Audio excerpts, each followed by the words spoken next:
Thank you very much. Thank you for having me here, and thank you, Tim, for inviting me to come along and talk. And thank you, everyone, for what you're doing. It's been great for me doing a bit of research and looking at the work that actually happens, and it's fantastic. So I'm very happy to be here. I've got about 25 minutes, so I'll go reasonably hard and see if we can get a bit of information across. I'm going to talk a little bit about my work and the theories behind the work that we do. You may not agree with everything I say, that's completely fine, but my hope is that everybody goes home with one thing that they can potentially do with their children and their families. When I was getting ready for this talk, I found a photograph of myself when I was actually a teenager, and I don't think much has changed, but I guess it has. And one of the things is, I never used to say this, but now I admit it, that young man, I struggled at school. I didn't find it easy. There were lots of things about it that were challenging for me, and very possibly one of the reasons I do the work I do now is because of the experience that I had. I have two children. These are my sons, Jarrah and Jaden, when they were 4 and 6 years old. Beautiful age when you could squeeze them and they have give in their ribs and all of that. And I very much remember thinking, what are my children going to be like when they're teenagers? Am I going to have children who are doing really well? Or am I going to have children who are struggling and have mental health issues and all of that? And what can I do about it? When I graduated, I became a doctor, and I worked for a number of years in family medicine, and then I did 15 years in emergency medicine as an emergency medicine doctor. This is an interesting photograph. It's a 15-year-old boy with a badly broken leg who thought it would be fun to steal his father's car with some of his mates and go for a joyride. And they did that, and that bit actually worked okay. And then he said to one of his mates, "You drive, and I'm going to surf on the roof." And then he came to meet me. And he's probably one of the lucky ones because he'll get to go home. And I know from my work, and I also worked in retrieval, they don't all go home. They don't all even make it to the hospital. But anyway, that was a big day. And since I've had this photo, I always ask, put your hand up if when you were a teenager, you took your mum or dad's car and went for a joyride. Who did that? Okay, great. Could you stand up, please? Stand up. So we've got the new CEO. Who else? Stand up over here. There's some at the back. There was a couple in the middle. Who else? There was someone over here, I thought. Okay. So you have to stay standing now for the rest of my presentation, so we know who you are. Okay. So there's this interesting thing about doing this. And one of the things when I was in emergency that was so interesting was the overrepresentation of teenagers. And I looked at this and I started looking at patterns, and there were some clear patterns of, I would get boys coming into emergency, and typically the boys had gone and done something stupid. A classic story would be they'd build a jump. They'd build a jump for their bicycle, for their skateboard, for their scooter, anything. And if they went and they made the jump successfully, what's the next thing they do? They go back and they make it bigger. And they go back, it can only end one way, and it did. And so there was this driving thing with boys to sort of push their limits and find how far they could go and just beyond. So it was the boys going out there and doing something stupid. The girls was different. The girls would sort of tend to internalise and then get into a stupid situation. Like they'd drink and then they'd go off with the wrong person or get in the wrong car or something like that. And when I would say to the girls, did you know before you did it, I'd be in emergency, I'd be with a girl the next day and we'd be, and I'd say, did you know that what you did was not going to end well? Did you know it was stupid? Was there a voice inside you who saying you shouldn't do it? And they'd say, yes. So they knew. They knew. And when I would say to the boys, did you know this was stupid, you shouldn't have done it, it wasn't going to end well? And they'd say, nah, we didn't even think about that. So that was interesting. And we can't actually ignore this fact that as teenagers, things are going to happen, but it's about how we manage it. Anyway, I ended up stopping working as a doctor, and for many years now, I've worked full-time with initially boys and young men, and now we do a lot of work with girls and young women as well, mentoring and creating programs. And we've set up programs all around Australia in about 25, 30 schools and in lots of different communities, and in over 10 countries around the world, and we've had about 150,000 people come through our programs, which is a good beginning. And what we're really interested in is what does it take for children to thrive? And there are many things, but these are a few of the things that we've recognised. And I know that a lot of what I say will be common sense, but if we could do the common sense well, that'd be a good thing. And the first thing that we've recognised is that for them to thrive, they need to have a sense of belonging. Whether it's to a team or a group or, somewhere they need to belong. And if they can't find a healthy place to belong, they'll find an unhealthy place, because they would rather belong to something unhealthy than to nothing at all. And unfortunately now, for a lot of them, that place is online, social media. And that is not a healthy place for them to get their sense of belonging. The next is they need to be safe. That makes sense. We understand safety. But there's another level of safety which I very much believe in, and we don't do well in Australia, and that is our children need to feel safe to make mistakes, and then they can learn from that, as opposed to making mistakes and then being shamed and told they're no good or any of that stuff. Making mistakes is actually a significant part of their learning process. They need to be seen.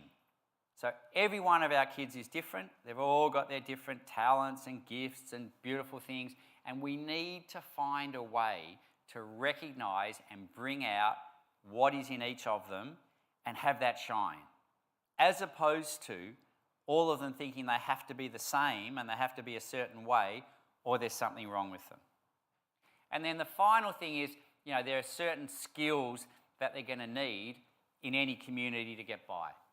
And I've worked with a lot of kids who are not doing well, kids who have been in remand and done bad things, and you ask them, they don't belong, and if they do, they belong to a gang or some group that really doesn't do them any favours. They don't feel safe. No one sees them, and they don't have basic skills. So a lot of our work is around how can we bring this in for the children.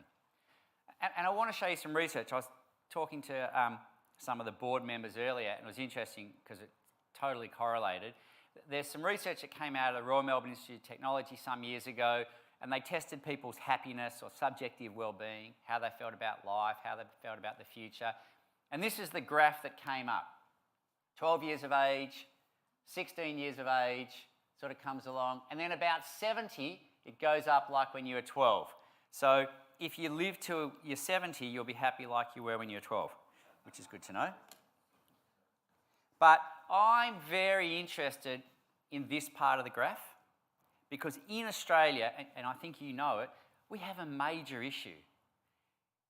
25 to 35% of all children at 16 years of age can be diagnosed in any 12-month period with a mental health disorder. How can that be? The number of children on medication at school now is through the roof. How can we be medicating our children so that they can get through the day? Now, yes, some of them will need it, but I cannot believe that the number who are being medicated need it. We speak to teachers who run school camps, and they say their worst part of running a school camp is they have to spend 2 hours every evening making sure all the kids get their meds and the right meds. It's unbelievable. And for me, that's a big issue. And it's also, this here is also the time when the risk-taking behaviours come out, youth suicide peaks. All of these problems are happening, and I very much feel we need to address this. And by the way, it's not by waiting until they're here and doing it. For me, I'm very interested in what are we going to do back here so that we don't get to that situation. I think also if we're going to think about what our children need to do to thrive, we need to look at the future. And we need to know what's going to happen in the future. And there's a lot of research done into where the world's going. And the big thing they talk about is tech. And as we know, all of our children are pretty much obsessed with technology. Who's fighting a war with their children and technology, by the way? And who's losing that war? It's everywhere. I've got a friend, 15-month-old baby. She can't eat, she can't talk, she can't walk, she can't look after herself, but she can get the iPhone, swipe it on, and get to the photos. And I said, that's amazing. He said, oh, she's been able to do that for 3 months, since she was 12 months old. So they're born with it. And all of the global megatrends, all the research around that shows that technology is not going to become less of an influence, it's going to become more of an influence.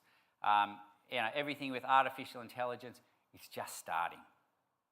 And so we may not agree with it, but we have to know that that is the reality of where the world's going. And we will have also heard this statistic, 30 to 50% of current jobs will disappear.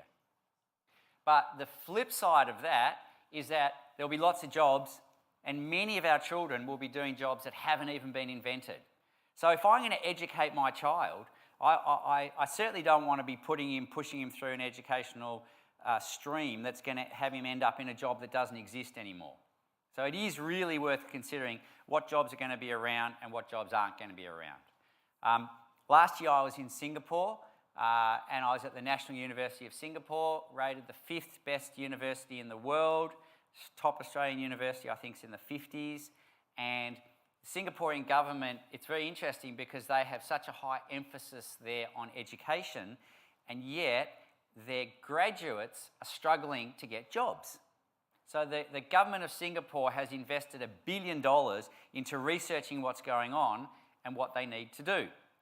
And I was working with the woman who headed up the research and is doing the programs, and they launched this thing called the Future Ready Report, and it talks about what graduates are going to need to be successful. Because the Singapore model has been all the way education, good mark at the end of year 12, good university course, will get you a good job, will get you good money, life's good. It's a very clear stream, but it's not working. And the big thing that came out of this Future Ready report, clearly, according to them, was that it is not actually your year 12 mark that is going to define whether you'll be successful or not. I'll say it again. Clearly they found it is not your year 12 mark that's going to define your success.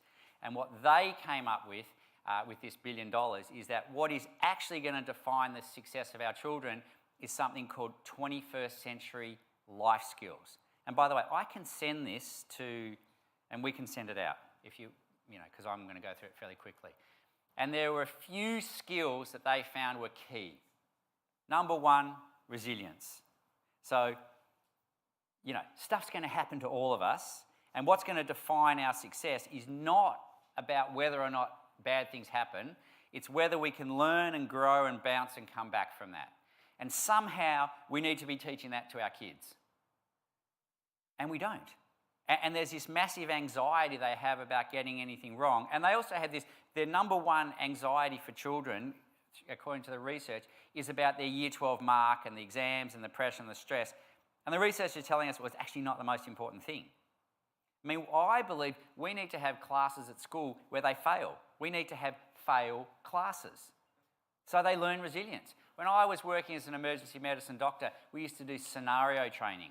And they'd set up very realistic scenarios, and they would make it more and more difficult. Like I'd be working with a teenager who'd been in a car accident, and first they're just groaning, then they're unconscious, or I put them in an emergency position, and then they're not breathing, or I know how to put something in there. No, but they've got broken teeth and blood in their mouth, so now I've got to look down. So they keep winding it up until you're out of control. And it's when you're out of control, the exercise starts. The rest of it is just the preamble. So they're actually training us to be out of control, stay calm, think, be creative, use everything that's around. That's what we train for. We need to be training our kids in the same way for how they're going to manage when things don't work out. Adaptability makes sense. World's changing so rapidly, kids need to be adaptable. Curiosity. How interesting that curiosity gets a Guernsey. So they're actually saying the ones who will be successful won't just do what's laid out, but if there's something new, they'll at least check it out. Entrepreneurial thinking. So they'll check something out, and if it's worth exploring and they'll actually have a go. And they'll be resilient, so if it doesn't work, they won't give up at the first problem. Emotional intelligence. So the ones who can understand their own emotions, understand the emotions of others, they're the ones who will be successful.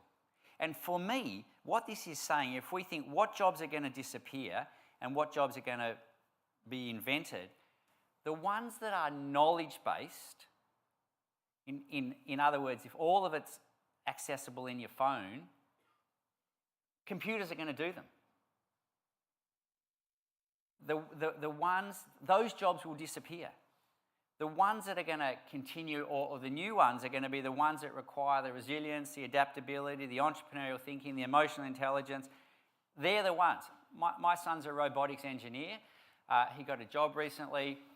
He asked why they gave him the job. They said, well, because we like you, because you ask lots of questions, and because we think you'll be collaborative and work well in our team. Not because he's an engineer and got a market. They didn't even look at his marks. They're interested in these other skills. And so, I believe we need to be thinking about that and looking at, can we bring that into the curriculum? And it's interesting that Queensland Government's just released a new secondary curriculum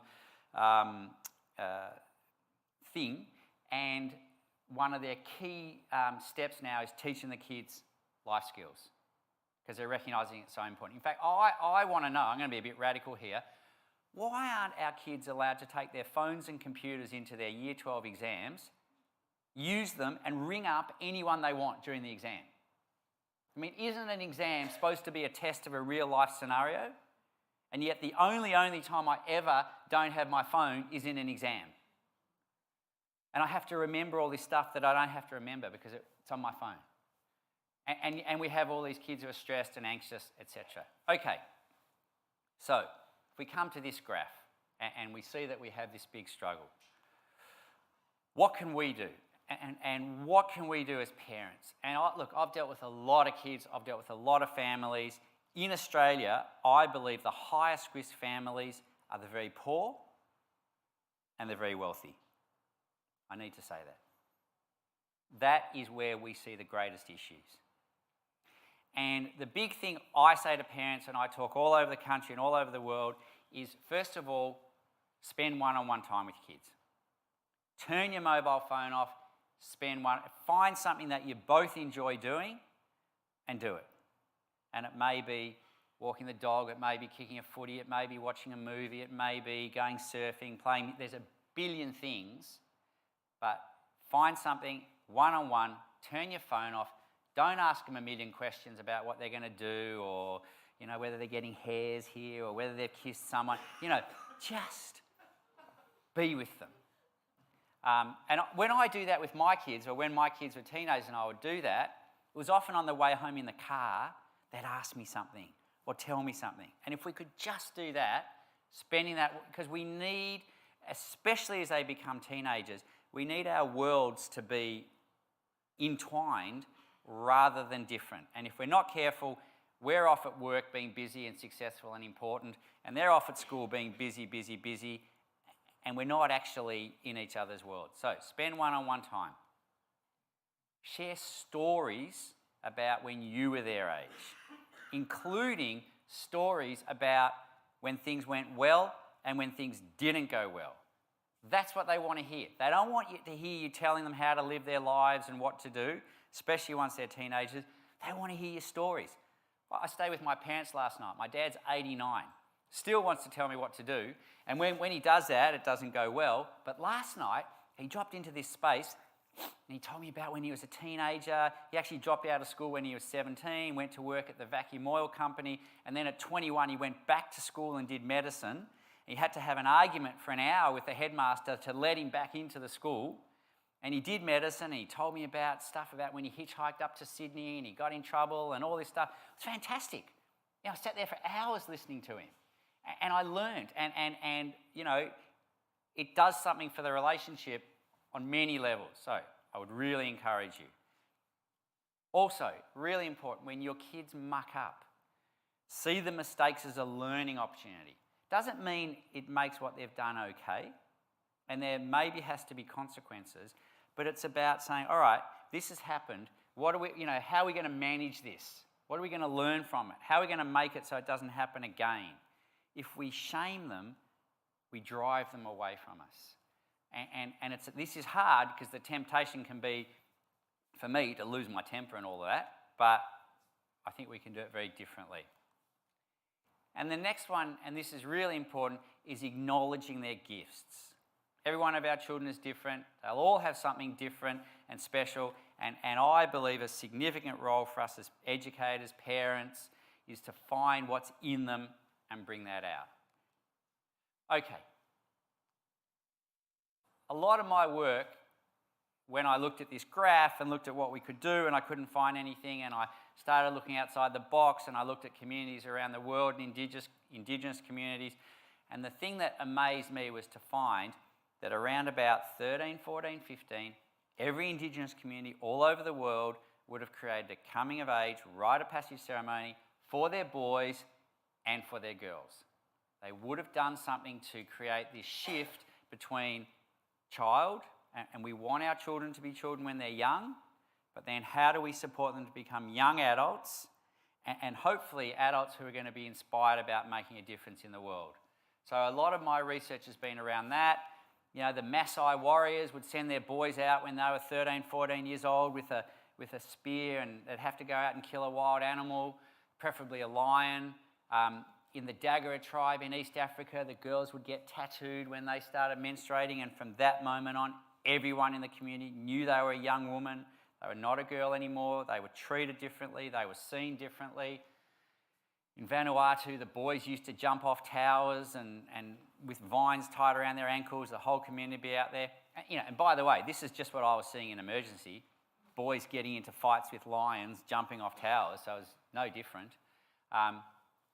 The Mescalero Apache Indians used to have these elaborate ceremonies for the girls, and every girl in that community would be given a woman from outside of her family who would mentor her through her young adult years.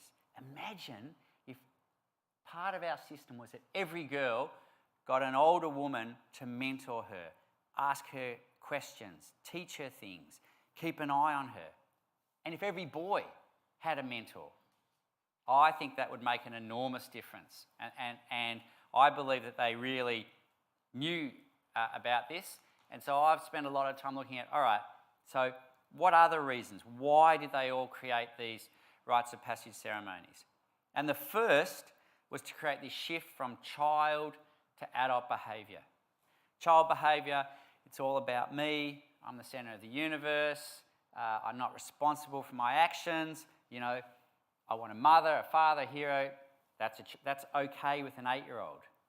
But healthy adult behaviour is I understand I'm part of the universe. I'm part of a community. What I do affects others. I have to be accountable for my actions, and I'm looking for relationships. So I've done a lot of work with boys and men, and the first model was, what's a boy? A boy just wants power, thinks about himself, can't handle his emotions, and wants a mother. And when I give these talks and I say, have any of the women here ever met a man who just wants power, only thinks about himself, can't handle his emotions, and wants a mother?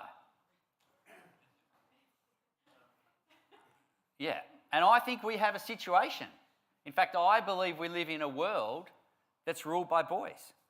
You look at some of the recent elections around the world and the people who are in power, and are they boys or are they men who have a genuine worldview and take responsibility and accountability and looking for relationships? And for me, I think, we need to be addressing this, and a lot of our work is, how can we create good men and how can we support girls to become powerful women? Because that's what we really need. We need good men, we need powerful women, and we have some work to do. And I think they knew that. The other reason why, they all created a rite of passage is because they believe that all of our children are born different. They've all got their unique gifts, spirit, and that their role was to find it and bring it out.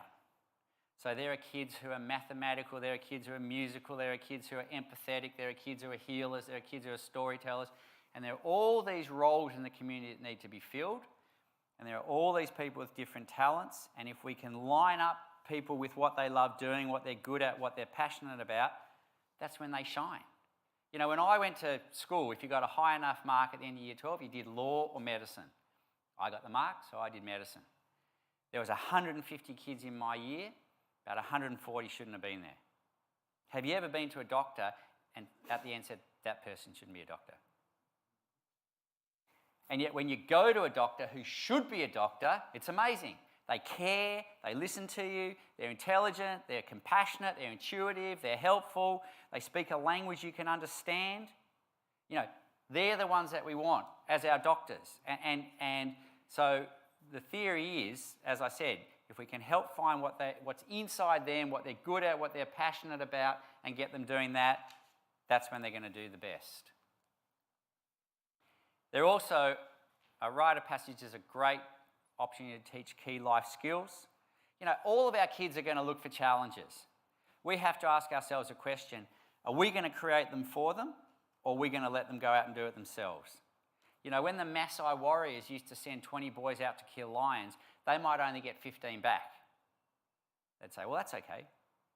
You know, if I run a camp and we take 20 boys, we have to bring 20 back. I just need to say that. But we're losing kids. We're losing kids in cars, we're losing kids to drugs, we're losing kids in fights, and a lot of their behaviour is them trying to initiate themselves. So I think we can be doing this a lot differently. And a lot of our work has been looking at, so how can we create these programs? So we take away groups of children either with their parents or on their own. It's interesting, talking to Tim, we're about to do a program with Brighton Grammar. We're going to take whole year 10, 140 boys, and all the dads, every boy will come with a dad or a mentor, and nearly 300 of us are going out in the bush for 4 days. And we do programs in schools all around Australia, and in other schools we just take the kids and the parents may come at the end or may not be there, but we take them away, we share stories, they get to hear the stories of elders and they learn from the stories and they share each other's stories as a way of building community. We create challenges for them, because they need challenges, but if we create it and facilitate it, we can make sure it works, but they actually come home again. We get them creating a vision for the future. What sort of men and women do they want to be? What impact do they want to have on the world? What behaviours do they know they need to let go of? Which is very powerful.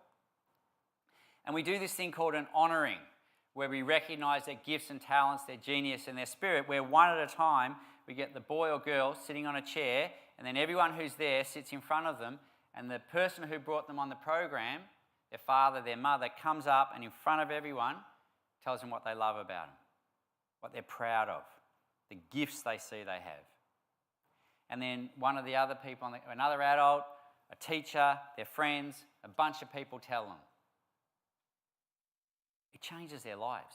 You know, if we can get these kids at 14, 15, getting wisdom through hearing the stories of adults, doing healthy challenges that they grow from, creating a vision for the future, and being recognised for who they are, I know that'll change their lives. So that's what we do. We've created a whole framework around a rite of passage and done a lot of research into it and the different elements of it and what it does. But at the end of the day, I believe it increases their achievement at school and they have better mental health. So this is one of the... We run programs. We have a property up in Byron Bay. People come from around Australia and around the world. They're public programs and we might have 80 men and boys on a program at a time from all over the place. We also support a lot of mother-daughter programs. I like this slide. This young man, Karim, he's 33 years old. He's one of our senior facilitators. He came through a program when he was 13 and I was his facilitator. So slowly, our aim is to bring this back into the mainstream again.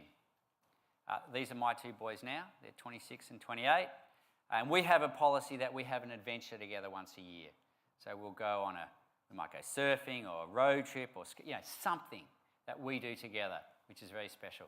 And we had to go in a car recently and all sit in the back, and they wanted me in the middle because I'm the smallest, which I wasn't happy about.